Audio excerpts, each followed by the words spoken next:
তো ছবির শুরুতেই আমরা দেখতে পাবো আমাদের মুভির হিরো ড্যান ফোনে কথা বলা অবস্থায় তার বাসায় এসে পৌঁছায়। একটি ফুটবল ম্যাচকে উদ্দেশ্য করে আজকে তার বাসায় একটি পার্টির আয়োজন করা হয়েছে। ড্যানের স্ত্রী অ্যামি যখন ড্যানকে বলে তোমার বাবা একটি চিঠি পাঠিয়েছে, তখন সেই চিঠিটা পাওয়ার পর ড্যান চিঠিটাকে না পড়েই ফেলে দিয়ে সে বাড়ি থেকে বের হয়ে যায় অফিসের উদ্দেশ্যে। যখন ড্যান ওর গাড়িতে উঠবে সেই মুহূর্তেই ড্যানকে জানানো হয় ওর চাকরি চলে গেছে। ও ভাঙা মন নিয়ে আবারও বাসার ভিতরে এসে পৌঁছায়। ড্যান ওর মেয়ে মুড়ির পাশে এসে বসে এবং ম্যাচ দেখা শুরু করে। ড্যানের স্ত্রী অ্যামি যখন ড্যানকে জিজ্ঞাসা করে তোমার মন খারাপ কেন, ড্যান বলে কিছুই হয়নি। যখন ওরা তিনজন গল্প করতে করতে ফুটবল ম্যাচ দেখছিল সেই মুহূর্তেই ফুটবল ম্যাচ চলা অবস্থায় মাঠের মধ্যেই সব খেলোয়াড়রা একটি লাইট দেখতে পায় এবং সেই লাইটের মধ্য থেকে কিছু মানুষ নেমে আসে যারা হচ্ছে ভবিষ্যতের আর্মি। সেই ফুটবল ম্যাচটি টিভিতে লাইভ দেখানো হচ্ছিল বিধায় পুরো পৃথিবীর মানুষ সেটাকে দেখতে পায়। ভবিষ্যৎ থেকে আসা সেই আর্মিরা পৃথিবীর সকল মানুষদেরকে তখন একটি মেসেজ দেয় এবং বলে আজ থেকে 30 বছর পর পৃথিবীতে এলিয়েনদের হামলা হবে এবং তোমরা সবাই মারা যাবে।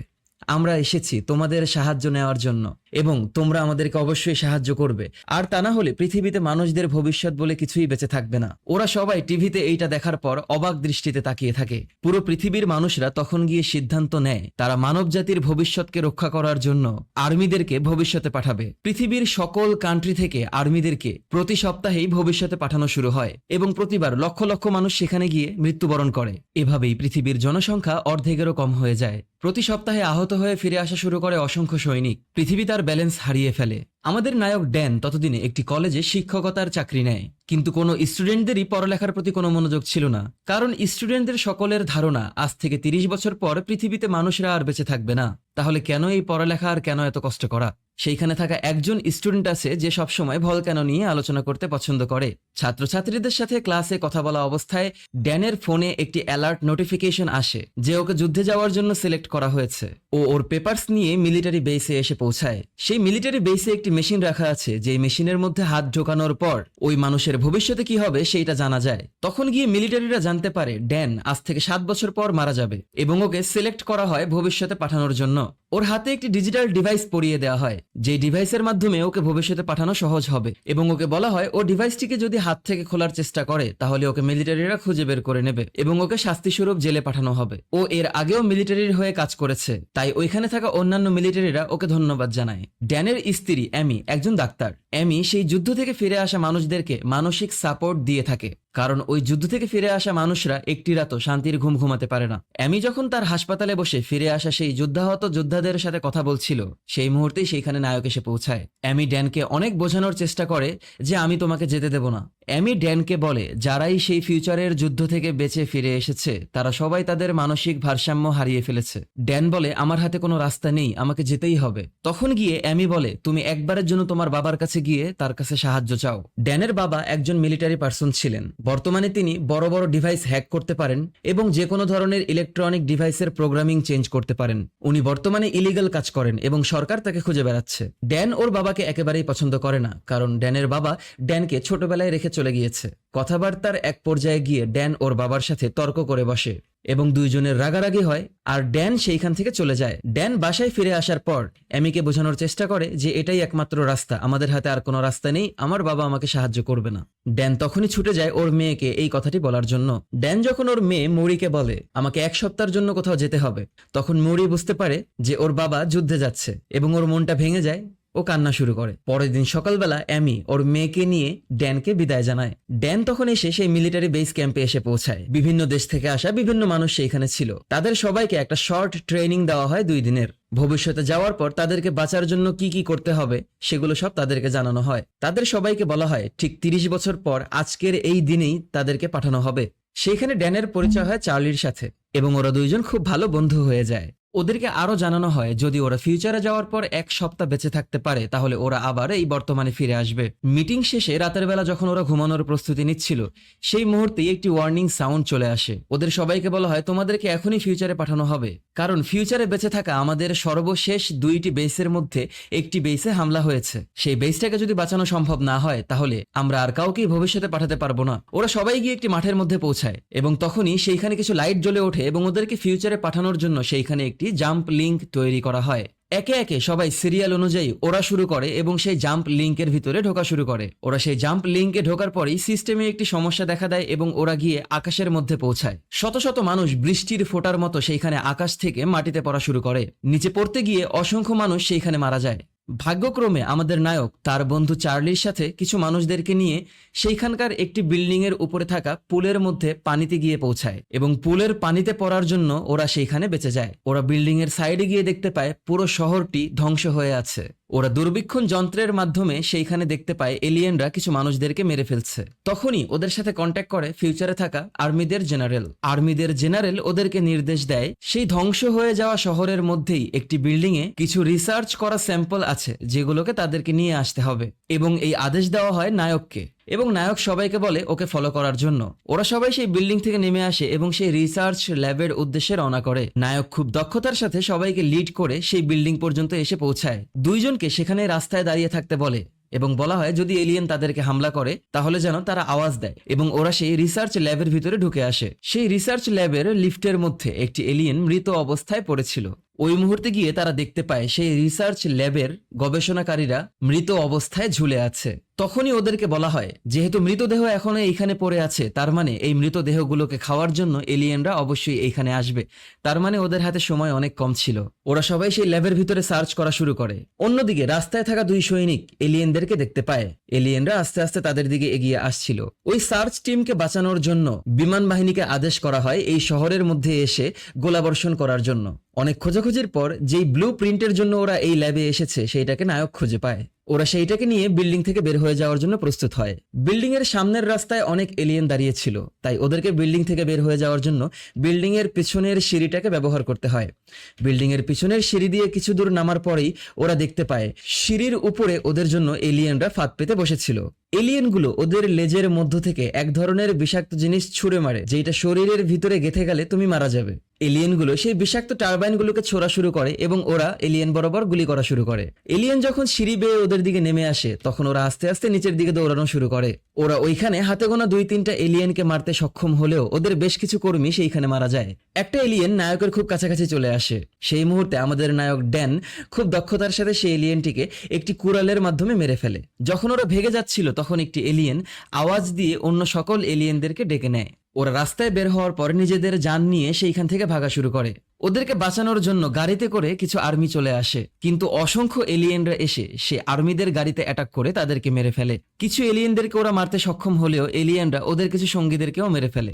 অসংখ্য এলিয়েন ওদের পিছু করা শুরু করে। যখন এলিয়েনরা ওদেরকে চারদিক থেকে ঘিরে ফেলে তখন গিয়ে ওরা একটি টানেলের মধ্যে পৌঁছায় এবং সাথে সাথে বিমান বাহিনী সেইখানে এসে রকেট ছুড়ে মারে। রকেট ব্লাস্ট হওয়ার পর ওরা সবাই অজ্ঞান হয়ে যায়। যখন নায়ক তার জ্ঞান ফিরে পায় তখন দেখতে পায় ওরা আর্মিদের বেসে একটি মেড বের মধ্যে আছে। ও চার্লিকে দেখতে পায় এবং চার্লিকে নিয়ে সেই মেড বের ভিতর থেকে বের হয়ে আসে। তখনই সেইখানে দুইজন আর্মি এসে ড্যানকে ডেকে নিয়ে যায়। তখন ড্যানের সাথে দেখা হয় মিলিটারিদের জেনারেলের সাথে। কথাবার্তার এক পর্যায়ে গিয়ে ড্যান জানতে পারে মিলিটারিদের সেই জেনারেলের নাম মিউরি এবং ড্যান তাকে তার পুরো নাম জিজ্ঞাসা করার পর ড্যান জানতে পারে যে এটা ওরই মেয়ে। ড্যান ওর মেয়েকে দেখতে পেয়ে খুব খুশি হয়। ড্যান ওর মেয়েকে জড়িয়ে ধরার চেষ্টা করলে মিউরি না করে। ড্যান বুঝতে পারে না কেন, কিন্তু সেইটা আমরা পরে জানতে পারবো। তখন গিয়ে মিউরি ড্যানকে বলে তোমার জন্য আমার কাছে একটি বিশেষ কাজ আছে, যেই কাজের জন্য আমি তোমাকে এইখানে নিয়ে এসেছি। মিউরি তখন ড্যানকে বলে এই সব এলিয়েনদের একটি কুইন আছে। আমরা এমন একটি বিষ তৈরি করতে সক্ষম হয়েছি যে বিষ গ্যাসের মাধ্যমে ছড়িয়ে দিলে সব এলিয়েনরা মারা যায়, কিন্তু সেই গ্যাস কুইনটাকে মারতে পারেনি। এবং ড্যানকে বলে আমরা সেই কুইনটাকে যদি ধরতে পারি তাহলে আমরা খুঁজে বের করতে পারবো গবেষণার মাধ্যমে যে কিসের মাধ্যমে তাদের সবাইকে মারা সম্ভব হবে। ওরা রওনা দেয় সেই জায়গার উদ্দেশ্যে যেখানে সেই এলিয়েনদের কুইন বসবাস করে। তখন গিয়ে ড্যান বলে যে আমাকে বলা হয়েছিল আমি 7 বছরের ভিতরে মারা যাব, কি হয়েছিল আমার? এবং মিউরি বলে তুমি একটা কার অ্যাক্সিডেন্টে মারা গিয়েছো, আমি তোমাকে দেখেছি মরতে। ড্যান জিজ্ঞাসা করে তুমি এবং তোমার মা কিভাবে ছিলে? মিউরি তখন কিছুই বলে না, বলে আমাদের ভিতরে সব ধরনের আলোচনার কোনো প্রয়োজন নেই, আমাদের মিশন আমাদের কাছে গুরুত্বপূর্ণ। ওরা এসে সেই জায়গায় পৌঁছায় যেই জায়গায় মাটির ভিতরে গুহা করে এলিয়েনদের কুইন বসবাস করছে। অসংখ্য সৈন্যরা চারিদিক থেকে সেই এলিয়েনের কুইনকে ঘিরে রেখেছে এবং তাকে বেঁধে রেখেছে। এলিয়েনের কুইন হামলা করে সেইখানে থাকা এক একটা সৈন্যকে একের পর এক মারতে থাকে। মিউরি সেই গুহার ভিতরে নামার পর খুব দক্ষতার সাথে এলিয়েনের শরীরের ভিতরে আরো অনেকগুলো দড়ি বাঁধতে সক্ষম হয়। এলিয়েনের কুইন যখন চিৎকার করে ডাক দেয় তখন অসংখ্য এলিয়েন সেইখানে এসে সকল সৈন্যদের উপরে হামলা করা শুরু করে। এইটা দেখতে পাওয়ার পর ড্যান বিমান থেকে সেই গুহার ভিতরে নেমে আসে এবং ওর মেয়ের সাথে মিলে অনেক কষ্টের পর সেই এলিয়েনটাকে খাঁচার ভিতরে বন্দি করতে সক্ষম হয়। এলিয়েনটাকে খাঁচায় ভরার পরপরই একটি বিমানের মধ্যে বেঁধে সেই গর্ত থেকে টেনে বের করে নেওয়া হয় এবং বিমানটি মিলিটারি বেসের উদ্দেশ্যে রওনা করে। নায়ক ওর মেয়েকে নিয়ে যে বিমানে করে পৌঁছাবে সেই বিমানটিকে এলিয়েনরা হামলা করে ধ্বংস করে দেয়। চারিদিক থেকে অসংখ্য এলিয়েন যখন সকল আর্মিদেরকে মেরে ফেলছিল, ঠিক সেই মুহূর্তে ড্যান ওর মেয়েকে নিয়ে একটি মিলিটারি গাড়ির ভিতরে ঢুকে বসে। মিউরি গুলি করে এলিয়েনদেরকে মারা শুরু করে এবং ড্যান সেইখান থেকে ড্রাইভ করে ওদেরকে অনেক দূরে নিয়ে যায়। যখন এলিয়েনরা ওদেরকে আর ফলো করছিল না তখন ওরা গাড়ি থেকে নেমে আসে। ড্যান ওর মেয়েকে জিজ্ঞাসা করে, তুমি আমার সাথে ভালোভাবে কথা বলছো না? তখন গিয়ে মিউরি বলে, তুমি এই ফিউচারের যুদ্ধ শেষ করে যখন আমাদের কাছে ফিরে এসেছিলে তখন তুমি আমাকে আর আমার মাকে ফেলে রেখে চলে গিয়েছো। আমার মায়ের মন ভেঙে যায়। আমার মা প্রতি রাতে কান্না করেছে। আমার বয়স ছিল তখন মাত্র 12 বছর। আমার বয়স যখন 14 হয় তখন তোমরা ডিভোর্স নিয়ে নাও এবং আমার 16তম জন্মদিনে আমি সংবাদ পাই তুমি একটি গাড়িতে অ্যাক্সিডেন্ট করেছো। আমি হাসপাতালে গিয়ে পৌঁছাই এবং তুমি আমার চোখের সামনেই মৃত্যুবরণ করো। তার কিছুদিন পরেই আমার মা কষ্ট সহ্য করতে না পেরে মারা যায়। ড্যান বিশ্বাস করতে পারে না যে ও এখান থেকে ফিরে যাওয়ার পর ডিভোর্স নিয়ে ওদেরকে ছেড়ে চলে গিয়েছিল। মিউরি যখন কান্না শুরু করে ড্যান আর কিছুই বলে না। ততক্ষণই একটি বিমান এসে ওদেরকে ওইখান থেকে তুলে নেয় এবং ওরা আর্মিদের সব থেকে শক্তিশালী ক্যাম্পে এসে পৌঁছায় সেই এলিয়েনদের কুইনের সাথে। ড্যানের মেয়ে মিউরি সেইখানে বিভিন্ন ধরনের রিসার্চ করে। খুব হাই পাওয়ারের ঘুমের ইনজেকশন দিয়ে এলিয়েনদের কুইনকে ঘুম পাড়িয়ে রাখা হয়েছিল। এলিয়েনের কুইনের শরীর থেকে রক্ত বের করে সেগুলো নিয়ে পরীক্ষা করা হচ্ছিল। মিউরি ততক্ষণ পর্যন্ত পরীক্ষা চালিয়ে যায় যতক্ষণ পর্যন্ত না তাদের পরীক্ষার ফলাফল 100%-এ এসে পৌঁছায়। 100% ফলাফল মিলে যাওয়ার পর মিউরি ওর বাবাকে বলে, আমি তোমাকে যেই কারণে এখানে ডেকে নিয়ে এসেছি সেটা আমি তোমাকে এখন বলবো। সেটা হচ্ছে এলিয়েনদেরকে মারার যে সিরাম আমি তৈরি করেছি, এই সিরাম তুমি অতীতে নিয়ে যাবে। তুমি সেইখানে যাওয়ার পর এই সিরামের শত শত কপি তৈরি করবে এবং এলিয়েনরা পৃথিবীতে হামলা করার সাথে সাথেই তুমি এলিয়েনদেরকে মেরে ফেলবে। আমি আর কাউকেই বিশ্বাস করি না, যার কারণে আমি তোমাকে এখানে নিয়ে এসেছি। আমাদের ভবিষ্যতের এই পৃথিবীতে এত পরিমাণ ফ্যাসিলিটি আমাদের কাছে নেই যে আমরা এই সিরামটাকে শত শত বানাবো। সেই মুহূর্তেই এলিয়েনের কুইনদের জ্ঞান ফিরে আসে এবং এলিয়েনের কুইন সেই সিরামটিকে দেখতে পায়। সাথে সাথে এলিয়েনের কুইন চিৎকার করে সকল এলিয়েনদেরকে ডাকা শুরু করে। লক্ষ লক্ষ এলিয়েন সমুদ্রের মধ্যে তৈরি করা আর্মিদের সেই বেসে হামলা করে বসে। সমুদ্রের মধ্যে তৈরি করা 3 পর্বের দেয়াল বেয়ে ওরা ওদের কুইনকে বাঁচানোর জন্য সেইখানে চলে আসে। মিলিটারিরা গুলি করে শত শত এলিয়েনদেরকে সেইখানে মারতে সক্ষম হলেও এলিয়েনদের সংখ্যা অনেক বেশি হওয়ায় এলিয়েনরা পুরো জায়গার ভিতরে হামলা করে আর্মিদেরকে মারা শুরু করে দেয়। কিছু এলিয়েনরা রিসার্চ ল্যাবের মধ্যে ঢুকে এলিয়েনের কুইনদের শরীরের মধ্যে বেঁধে রাখা শিকলটিকে ছিঁড়ে দিয়ে এলিয়েনের কুইনকে মুক্ত করে দেয়। এলিয়েনদের কুইন মুক্তি পাওয়ার পরেই খোঁজা শুরু করে দেয় ড্যান এবং ওর মেয়েকে। ততক্ষণে মিউরি ওর বাবাকে নিয়ে যাচ্ছিল সেই টাইম ট্রাভেল মেশিনের কাছে, যেই মেশিনের মাধ্যমে ওর বাবাকে ও অতীতে পাঠাবে। যখন ওরা মেশিনের কাছে পৌঁছে যাবে তখন গিয়ে এলিয়েনদের কুইন কিছু এলিয়েনদের সাথে ওদেরকে খুঁজে পায়। গোলাগুলির এক পর্যায়ে গিয়ে এলিয়েনদের কুইন ওর লেজ থেকে একটি বিষাক্ত সিভাইট ছুঁড়ে মারে, যেইটি গিয়ে মিউরির শরীরে ঢুকে যায় এবং মিউরি সেইখানে আহত হয়ে যায়। ড্যান ওর মেয়েকে মরতে দেবে না, এই জন্য ড্যান ওর মেয়েকে নিয়েই সেই টাইম ট্রাভেল মেশিনের দিকে এগোতে থাকে এবং মিউরি ওর বাবাকে বলে, তুমি আমাকে এইখানে রেখে চলে যাও, যেভাবেই হোক তোমাকে বেঁচে থাকতে হবে। তুমি বেঁচে থাকলে পুরো ভবিষ্যৎ বেঁচে থাকবে। ড্যানের হাতে সময় খুবই কম ছিল। তখনই সেইখানে এলিয়েনদের কুইন এসে পড়ে এবং এলিয়েনদের কুইন তখন মিউরির পায়ে আটকে ধরে এবং ওকে টেনে নিয়ে সেইখানে ঝুলে পড়ে। ড্যান ওর মেয়ে মিউরিকে বাঁচানোর জন্য ওর হাত ধরে সেইখানে ঝুলে থাকে। ঠিক তখনই মিউরি ওর বাবাকে বাঁচানোর জন্য হাতটিকে ছেড়ে দেয় এবং ড্যান ওর মেয়েকে বাঁচানোর জন্য সেইখান থেকে ঝাঁপ দেয়। ঝাঁপ দেওয়ার পর পরন্ত অবস্থায় টাইম মেশিনের টাইম হয়ে যায় এবং ড্যান অটোমেটিক্যালি অতীতে চলে আসে। যখন ড্যান ওর জ্ঞান ফিরে পায় তখন ড্যান সবাইকে বলে, এই সিরামটাকে প্রচুর পরিমাণে বানানোর পর আমাদেরকে আবার ফিউচারে যেতে হবে। তখনই আর্মিরা ড্যানকে জানায় যে ফিউচারের টাইম ট্রাভেল মেশিনটাকে এলিয়েনরা ধ্বংস করে দিয়েছে, যার কারণে আমরা আর ফিউচারে যেতে পারবো না। ড্যান দেখতে পায় ওইখানে ওর পাশেই চার্লি পড়েছিল। মিলিটারি বেস থেকে বের হয়ে আসার পর ড্যান দেখতে পায় ওইখানে ওর স্ত্রী অ্যামি ওর জন্য দাঁড়িয়েছিল। ড্যান যখন অ্যামির সাথে বাসায় পৌঁছায় তখনই মিউরি হাসি মুখে ওর বাবার কাছে দৌড়ে আসে। ড্যান ওর মেয়েকে জড়িয়ে ধরে কান্না শুরু করে। রাতের বেলা মিউরি ঘুমিয়ে যাওয়ার পর ড্যান ওর স্ত্রী অ্যামিকে বলে যে আমি ভবিষ্যতে যাওয়ার পর আমাদের মেয়েকে দেখেছি, কিন্তু আমি ওকে বাঁচাতে পারিনি, ও আমার চোখের সামনেই মারা গেছে। যখন ড্যান কেঁদে দেয় তখন অ্যামি বলে তুমিই পারবে তোমার মেয়েকে বাঁচাতে, তুমি ভাবো কিভাবে কি হয়েছিল। ড্যান তখন বলে এলিয়েনরা হঠাৎ করেই পৃথিবীতে একদিন চলে আসে, কিন্তু কোনো শিপ খুঁজে পাওয়া যায়নি। তখন গিয়ে অ্যামি ড্যানকে বলে তার মানে ওরা ওই সময় পৌঁছায়নি, হয়তোবা তারা অনেক আগে পৌঁছেছে। ড্যান বুঝতে পারে যে এলিয়েনদের অ্যাটাক যখন হয়েছে তার বহু আগেই এলিয়েনরা পৃথিবীতে এসে পৌঁছেছে। ড্যান সাথে সাথে গিয়ে সাহায্যের জন্য ওই সোলজারদেরকে খুঁজে বের করা শুরু করে যারা ওর সাথে ফিউচার থেকে ফিরে এসেছে। ফিউচার থেকে ফিরে আসা একটি সৈন্যের কাছে এলিয়েনদের একটি নখ ছিল। ড্যান ওই সৈন্যের সাথে সেই নখটি নিয়ে চার্লির কাছে গিয়ে পৌঁছায়। চার্লি গবেষণা করে জানতে পারে সেই নখের ভিতরে ভলকানিক অ্যাশ আছে, যেই অ্যাশ শুধুমাত্র চায়না এবং রাশিয়াতে খুঁজে পাওয়া যায়। তখন ড্যানের মনে পড়ে ওর ক্লাসেরই এক স্টুডেন্ট আছে যে ভলকানো সম্পর্কে সবকিছু জানে। ওরা তিনজন মিলে চলে আসে সেই স্টুডেন্টের কাছে। সেই স্টুডেন্ট অনেক গবেষণা করে ওদেরকে একটি লোকেশন সম্পর্কে জানায়, যেই লোকেশনে গেলে ওরা এই ধরনের অ্যাশ খুঁজে পাবে। তখনই ওরা তিনজন এই প্ল্যানের সাথে আর্মিদের হেড অফিসারের কাছে গিয়ে পৌঁছায়। আর্মিদের হেড অফিসার ওদেরকে সরাসরি না করে দেন, যেহেতু ওদের কাছে কোনো ফাইনাল প্রুফ ছিল না এই জন্য। তখন গিয়ে ওরা তিনজন পার্সোনালি সেইখানে যাওয়ার ডিসিশন নেয় এবং সাহায্যের জন্য নায়ক আবারও ওর বাবার কাছে ফিরে যায়।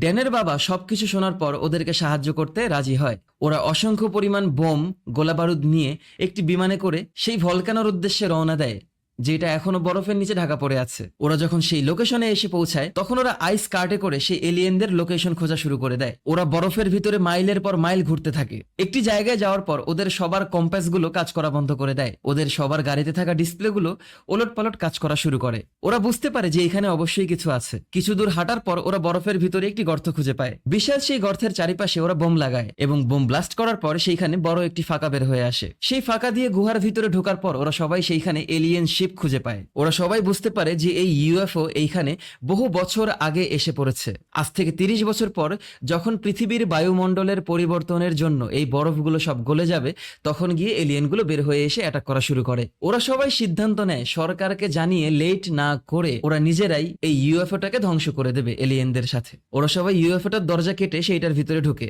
এবং ড্যান চার্লি এবং ওর বাবাকে বাহিরে গার্ড অবস্থায় রেখে দেয়। বলে এই ইউএফওর মধ্য থেকে যদি মানুষ বাদে আর অন্য কোনো কিছু বের হয়ে আসে তাহলে সেটাকে গুলি করে মেরে ফেলার জন্য। ইউএফওর মধ্যে ঢোকার পর ওরা দেখতে পায় সেইখানে অসংখ্য চেম্বার ছিল, যে চেম্বারের ভিতরে অনেক এলিয়েনরা ঘুমন্ত অবস্থায় ছিল। নায়ক ভবিষ্যৎ থেকে নিয়ে আসা সেই সিরামগুলোকে এলিয়েনদের শরীরে ফিউজ করা শুরু করে এবং দেখতে পায় এলিয়েনগুলো অনেক লাফালাফির পর সেইখানে মারা যাচ্ছিল। যখন ওরা অন্যান্য এলিয়েনদেরকে মারবে ঠিক সেই মুহূর্তে গিয়ে এলিয়েনগুলোর ঘুম ভেঙে যায় এবং ওরা ওদের খাঁচা থেকে বের হয়ে আসা শুরু করে। গোলাগুলির এক পর্যায়ে গিয়ে কিছু এলিয়েন সেই ইউএফওর বাইরে বের হয়ে আসে। ড্যানের বাবা এবং চার্লি সেই এলিয়েনগুলোকে মারা শুরু করে। বের হয়ে আসে এলিয়েনগুলোকে মারার জন্য নায়কও সেই ইউএফওর বাইরে বের হয়ে আসে এবং ইউএফওর ভিতরে থেকে যায় ওদের মাত্র 2 জন সঙ্গী, যারা দেখতে পায় সেই ইউএফওর মধ্যে শত শত এলিয়েনদের বসবাস। ওরা সেই এলিয়েনদেরকে মারার জন্য সেই ইউএফওর ভিতরে বড় বড় বোম সেট করে নিজেদের সাথে পুরো ইউএফওটাকে উড়িয়ে দেয়। একটুর জন্য আমাদের ড্যান সেইখান থেকে বেঁচে যায়। ড্যান বাইরে আসার পর জানতে পারে শুধুমাত্র একটি লাল পেটওয়ালা বড় এলিয়েন বেঁচে আছে। তখনই ড্যান বুঝতে পারে যে এইটা কুইন। যদি কুইন বেঁচে থাকে তাহলে ও আরো অসংখ্য এলিয়েনদেরকে জন্ম দিতে পারবে। সাথে সাথে ওরা এলিয়েনদের সেই কুইনকে খোঁজা শুরু করে দেয়। ওরা এলিয়েনদের কুইনের পায়ের ছাপের মাধ্যমে ওকে খুঁজে বের করে এবং ওর জন্য একটি ট্র্যাপ তৈরি করে। যখন এলিয়েনদের সেই কুইন ট্র্যাপে এসে পৌঁছায় তখন নায়কের বাবা অনেক দূর থেকে সেই এলিয়েনের কুইনটাকে স্নাইপ করা শুরু করে। কুইনটা নায়কের বাবাকে মারতে আসলে নায়ক সেইখানে একটি গাড়ি নিয়ে এসে পৌঁছায় এবং দুইজন মিলে একত্রে এলিয়েনের কুইনটাকে গুলি করা শুরু করে। এক পর্যায়ে গিয়ে এলিয়েনের কুইনটা বরফের ভিতরে নিজেকে লুকিয়ে ফেলে। হঠাৎ করে আবারও মাটির নিচ থেকে উঠে এসে ওদের দুইজনকে হামলা করে দুই দিকে ফেলে দেয়। এলিয়েনের কুইনের লেজ থেকে বের হয়ে আসে একটি সিভাইট দিয়ে আমাদের নায়ক আহত হয়। নায়ক তার পায়ের থেকে সেটাকে খুলে নিয়ে এলিয়েনের কুইনের মুখের ভিতরে ভরে দেয় এবং সেই মুহূর্তে নায়কের বাবা এসে এলিয়েনের কুইনের চোখের মধ্যে আঘাত করে ওকে ব্লাইন্ড করে দেয়। ও অন্ধ হয়ে যাওয়ার পর কিছু দেখতে পাচ্ছিল না। এই সুযোগটাকে কাজে লাগিয়ে নায়ক ভবিষ্যৎ থেকে নিয়ে আসা সিরামকে যখন এলিয়েনের কুইনের পায়ের ভিতরে মেরে দেয় তখন এলিয়েনের কুইন ওর নিজের পাকে ছিঁড়ে নিজেই ফেলে দেয় এবং এর মাধ্যমে এলিয়েনের কুইনটা বেঁচে যায়। এলিয়েনের কুইন অন্ধ চোখেই ওদেরকে খোঁজা শুরু করে। নায়ক ক্লিফের একেবারে শেষ পর্যায়ে গিয়ে দাঁড়িয়ে থাকে এলিয়েনের কুইনটার জন্য। সেই মুহূর্তে নায়কের বাবা ওর হাত কেটে ফেলে। রক্তের গন্ধ পেয়ে এলিয়েনের কুইন যখন নায়কের বাবার দিকে পৌঁছাবে তখনই নায়ক দৌড়ে গিয়ে এলিয়েনের কুইনের শরীরের উপরে হামলা করে ওর গলাটাকে কেটে ফেলে এবং সেই বিষের ভ্যাকসিনটাকে নিয়ে একেবারে এলিয়েনের মুখের ভিতরে ভরে দেয়। সাথে সাথে এলিয়েনদের কুইনের সেই মুখ গলে পড়া শুরু করে এবং ড্যান একটা লাথি দিয়ে ওকে সেই পাহাড়ের ক্লিফ থেকে ফেলে দেয়। ও নিচে পড়ে মারা যায় এবং ড্যান যখন ওর বাবার সাথে বরফের উপরে শুয়েছিল সেইখানে চার্লি এসে ওরা রেস্ট করা শুরু করে। সব এলিয়েনদেরকে মেরে শেষ করার পর নায়ক ফিরে আসে ওর পরিবারের কাছে এবং সাথে করে নিয়ে আসে ওর বাবাকে। ড্যান ওর মেয়ে মিউরিকে বলে, আমি তোমাকে তোমার দাদার সাথে পরিচয় করিয়ে দেব। মিউরি ওর দাদাকে পেয়ে অনেক খুশি হয়। সবকিছু ঠিক হয়ে যাওয়ার পর ড্যান অ্যামিকে জড়িয়ে ধরে এবং ওকে একটি চুমু দেয়। এর মাধ্যমে আমাদের মুভির সমাপ্তি ঘটে। তো ভিডিওটি যদি তোমাদের কাছে ভালো লেগে থাকে তাহলে লাইক, কমেন্ট এবং শেয়ার করে দিও। পরবর্তী ভিডিও দেখার আমন্ত্রণ জানিয়ে বিদায় নিচ্ছি আমি অনিক আলভিন। টাটা।